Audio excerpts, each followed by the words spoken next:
If you're a systems trader or you're developing your own trading strategy, then this video is for you. In this video, I'm going to show you how to use my TradingView library to easily incorporate any moving average function into your own Pine script. And this is sexier than it may sound, so stay tuned. You don't want to miss this.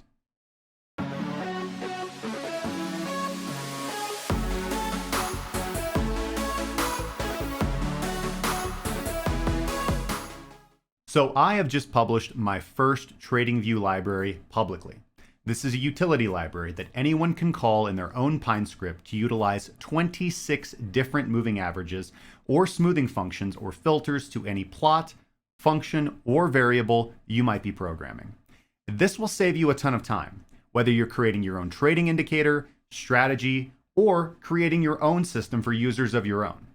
Now, the link to the library is in the description down below. So go ahead and click on that, and you can follow along with me as I show you what this library contains, and then we'll go over to the TradingView Pine editor and show you how to import this into your own Pine script. Let's go. So here we are over on TradingView. If you did not click the link in the description and you want to find this script, you can simply search for me on TradingView, Cracking Cryptocurrency, and you'll be able to find my multiple moving averages library. You can see here that you can use this script to import any of these moving average functions into your own Pine script. If we scroll down, this is a library allowing one to select between many different moving average formulas and smooth out any float variable.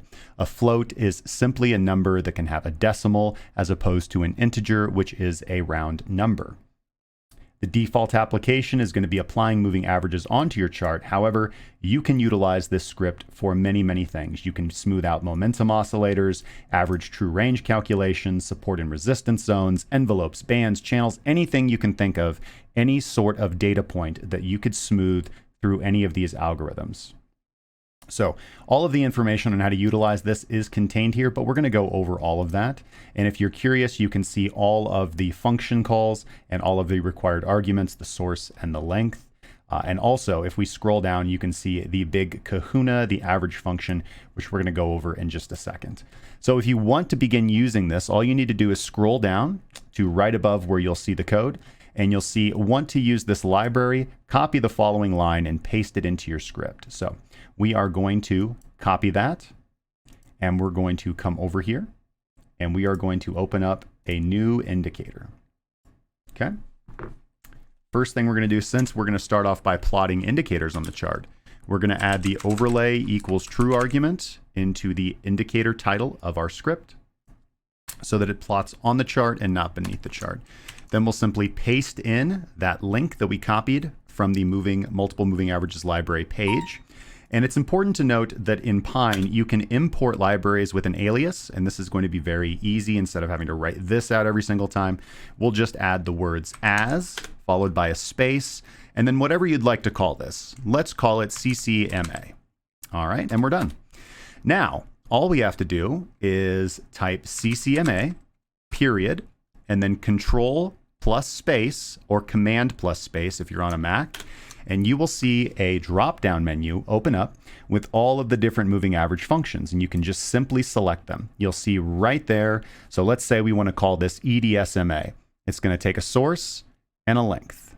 Okay, so if we click on that, left parenthesis, we'll use close as our source, the closing price of a bar, and we'll use a length of 20. And it's that easy.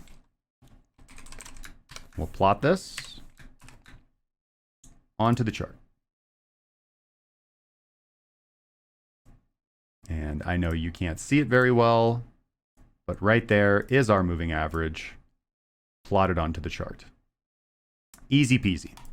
All right, let's say we want to do something else. Let's say we don't want to do an EDSMA. Just backspace back to the period, Control space to bring up the menu again.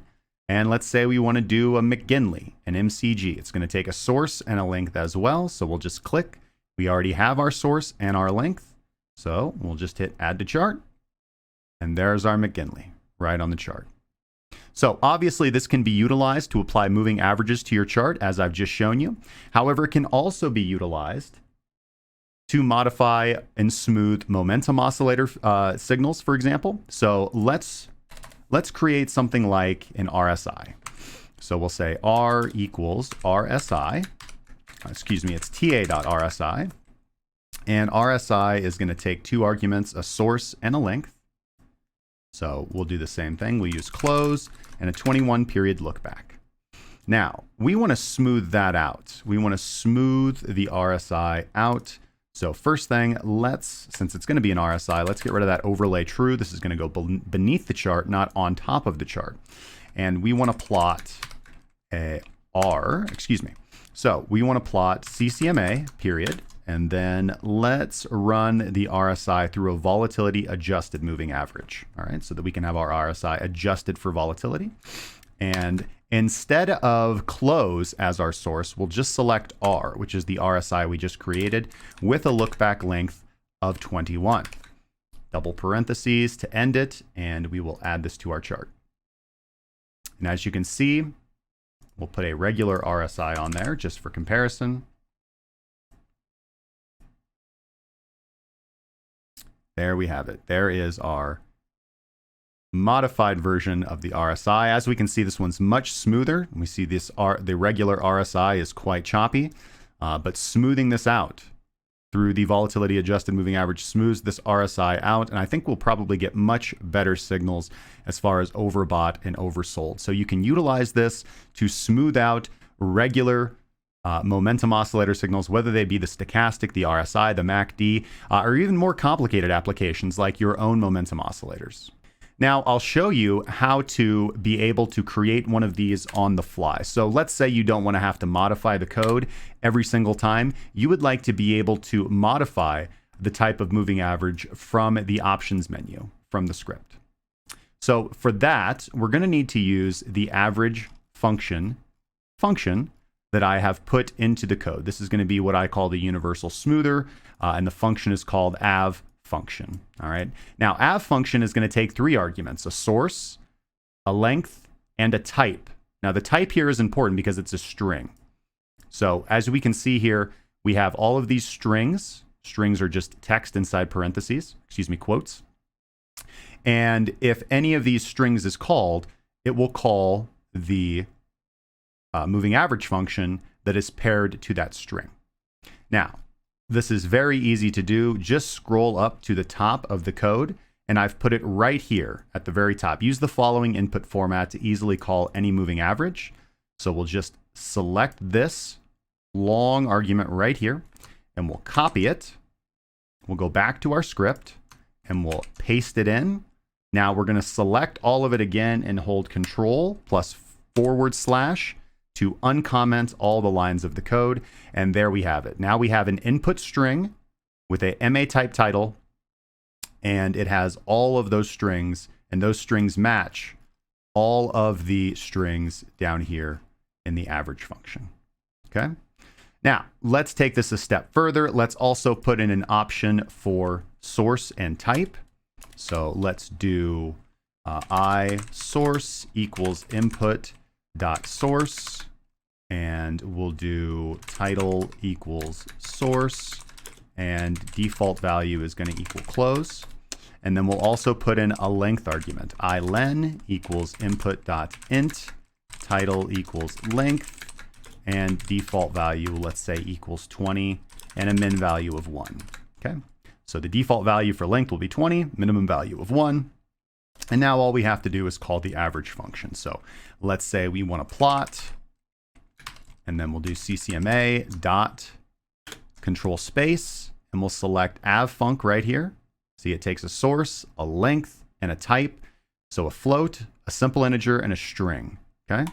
So our first argument for CCMA average function is going to be left parenthesis, and we're going to do iSource. You could put in close here, but I added the input source, so we could change sources on the fly. And then ilen, so our length, so we can change length on the fly, and then type _1. You could name this whatever you like, but that's what we're going to do here. And then we'll go back to overlay true. So this plots on the chart instead of underneath it, and we'll add this to our chart.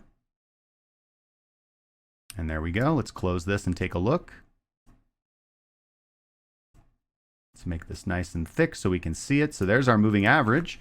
We come back here and we can easily select any type of moving average from the dropdown. Arnold-Lagau, coefficient, double exponential moving average, Donchian, Donchian V2, and so on and so forth. Relative, we can change our length, we can change our source. So this is going to be very helpful when backtesting. So you can write your strategy based on your moving average conditions, and then you can switch between them on the fly so that you can see the results of your code changing. You can see the results of using those different moving averages in your strategy. There are numerous applications for this, and I'm sure you are going to find so many uses for this script.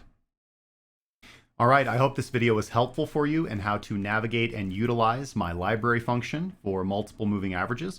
You're free to use this in your own code as much as you would like. Again, this is not just limited to moving averages, applying moving averages to the chart. You can also use this, as I showed you with the RSI, to apply any sort of smoothing function, especially Eller's super smoother or the EMA smoother or the Eller's dynamic smoothed moving average, or any of the kind of complicated volatility adjusted moving averages functions that I've written and come across and included into this code without you having to do the research and find all the formulas and functions yourself. You can simply call the library and apply those smoothing functions to your own script. So I hope this was helpful. If you guys are relatively new to the channel, make sure to subscribe. I would appreciate a like on this video. It does help us out with the algorithm, and that way you guys don't miss an update on how to build strategies or how to trade these markets. Make sure to tune in every day for a breaking Bitcoin market update, and I will see you guys in the next one.